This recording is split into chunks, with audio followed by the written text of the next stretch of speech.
네, 반갑습니다. 이번 한 주도 신약 성경 묵상과 함께 성경 충만한 하루 되시길 축복합니다.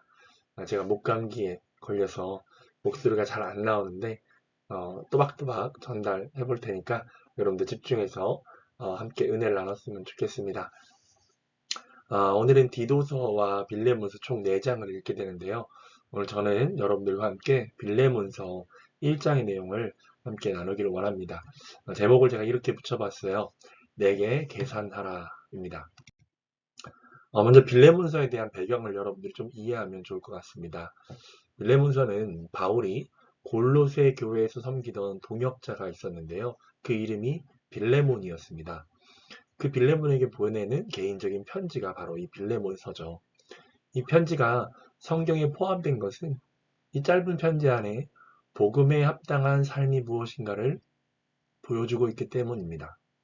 우리가 복음 안에 있다는 것은 죽은 후에 천국, 내세의 삶을 변화시키는 것뿐만 아니라 자신과 주변의 모든 관계를 현재 시점에서부터 새롭게 한다는 것을 보여주고 있어요. 빌레몬은 과거 언제인지 알지 못하지만 바울의 전도를 받고 예수님을 믿고 그리스도인이 되었습니다. 바울은 이 빌레몬에게 나의 동역자다, 나의 형제다, 사랑받는 자다 라고 말하며 그와 깊은 관계가 있다는 것을 자주 표현했습니다. 그런 빌레몬에게 오네시모라는 노예가 한 사람이 있었습니다. 그 노예는 빌레몬에게서 도망쳐서 로마로 가게 되었는데 그때 로마 감옥에 있던 바울을 만나서 그도 그리스도인이 되었습니다.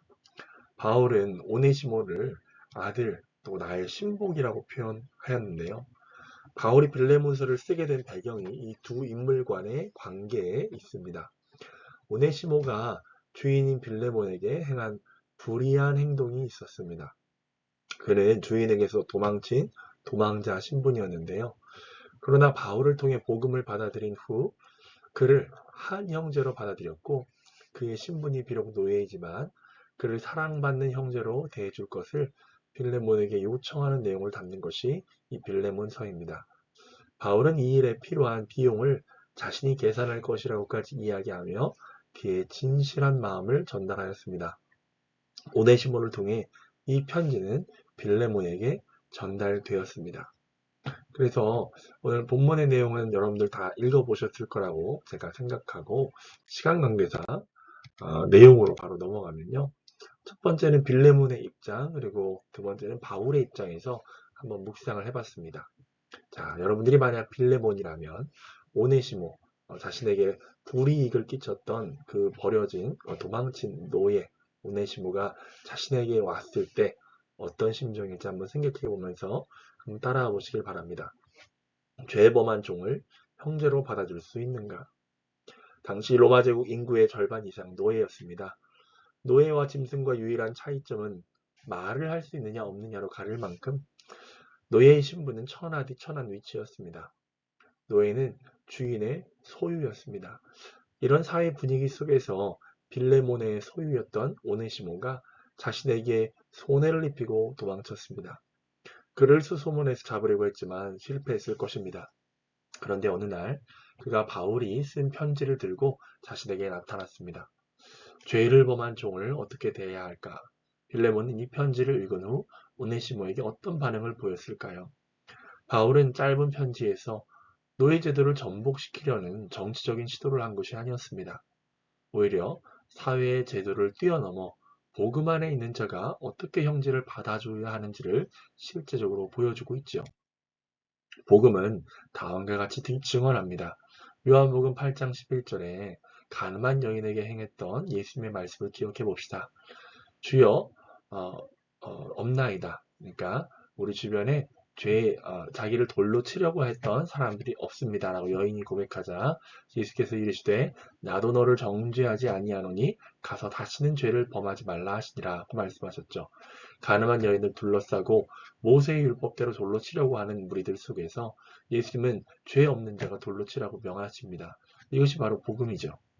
또한 나도 너를 정죄하지 않는다라고 예수님 말씀하시면서 이 복음이 무엇인지를 우리에게 깨닫게 해주십니다. 또 에베소 4장 32절은 이렇게 말씀하죠. 서로 친절하게 하며 불쌍히 여기며 서로 용서하기를 하나님이 그리스도 안에서 너희를 용서하심과 같이 하라고 말씀하십니다. 빌레몬과 같이 우리가 복음 안에 있다면 반드시 나타나야 할 성품이 바로 용서입니다. 그리고 그 수준은 마음으로부터 용서하는 것임을 마태복음에서 말씀하고 있죠. 오직 용서를 받은 사람만이 할 수 있는 용서라고 생각합니다. 복음 안에 있다는 것은 죽을 수밖에 없는 죄에서 자신이 용서를 받았다는 것을 의미하고, 동시에 비참한 죄에서 고통하고 있는 우리들을 용서하신 그 큰 사랑을 우리가 받았다는 것을 의미합니다. 우리가 받은 용서를 생각할 때 우리는 다른 사람을 용납하고 용서할 수가 있는 것이죠. 두 번째, 바울의 입장에서 한번 생각해 봅시다. 바울은 빌레몬에게 내 앞으로 계산하라 라고 얘기했습니다. 바울을 통해 우리는 예수님의 모습을 보게 되는데요. 그리스도인은 화목하게 하는 직분을 받은 자입니다. 단절되고 깨어진 것을 하나 되게 하는 것이 그리스도인의 사명이죠. 예수님은 하나님과 우리를 화목하게 하셨습니다. 그리고 그리스도 안에 있는 우리를 통해 이웃과 화목을 이루기를 원하셨고, 복음 안에 있는 사람, 그 사람을 통해서 가정과 나라를 회복시키기를 원하셨습니다. 그렇다면 예수님께서 화목하게 할 수 있는 예수님만의 방법, 예수님께서 우리를 화목하게 하기 위하여 취하셨던 방법이 무엇입니까? 그것은 자신이 굳이 치르지 않아도 되는 비용을 대신 계산하신 것입니다. 죄인을 위하여 죄 없으신 분이 대신 십자가에서 죽으심으로 우리가 치러야 할 심판, 그 대가를 대신 받으신 것입니다. 갈라디아서 1장 4절에 그리스도께서 하나님 곧 우리 아버지의 뜻을 따라 이 악한 세대에서 우리를 건지시려고 우리 죄를 대속하기 위하여 자기 몸을 주셨다고 말씀하시죠. 바울은 예수님의 마음으로 빌레몬에게 오네시모에 대한 비용을 자신이 계산하겠다고 한 것입니다. 그리고 덧붙이기를 빌레몬이 자신에게 빚진 것을 이야기하지 않았다고 못을 박죠. 바울의 간곡한 요청에서 우리가 바라보아야 할 분은 바로 예수 그리스도입니다. 우리가 용서와 화해를 위해 예수님의 사랑을 마음에 두어야 하겠습니다. 남북의 분단을 생각할 때 젊은 세대를 중심으로 한 민족에 대한 개념이 희석되고 있습니다. 이제 남남으로 지내는 것이 좋지 않냐고 여깁니다. 통일은 점점 멀어지고 있는 것처럼 느껴지죠. 부모 세대의 일이지 우리의 일이 아니라고 이야기합니다. 자신의 평안과 안일만을 구하며 민족의 갈등에 대한 화해와 용서에 대해 무관심하게 되었습니다.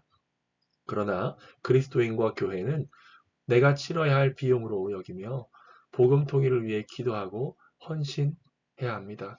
예수님께서 우리를 화목하게 하는 자로 이 땅에 보내셨듯이 오늘과 같이 이렇게 양극화가 심한 이 나라에서 나의 일이 아니라고 여길 것이 아니라 우리가 눈물의 기도와 사랑의 섬김으로 비용을 치러 나가는 것이 필요한 것입니다.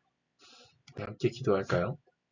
내가 받은 큰 용서와 사랑을 잊지 않고 다른 이들을 용서할 수 있는 관대함이 있게 하소서. 예수님께서 우리의 죄를 대신 짊어지셨듯 우리도 이 나라와 민족의 죄를 짊어지고 중보하는 기도자가 되게 하소서. 오늘 말씀을 통해 예수님의 마음을 품기를 바랍니다. 내가 치러야 할 비용이 아니라고 간구하고 또 모른 체 하는 것이 아니라 이 나라의 분열과 또 이 한반도 땅의 분열, 이 세계 열방 가운데 다툼과 또 싸움이 있는 그곳에 내 일인 것처럼 그 비용을 계산하며 하나 되기를 간구하는 예수님의 그 십자가의 마음을 여러분 갖기를 축복합니다. 오늘 기도로 오늘 하루를 시작하겠습니다.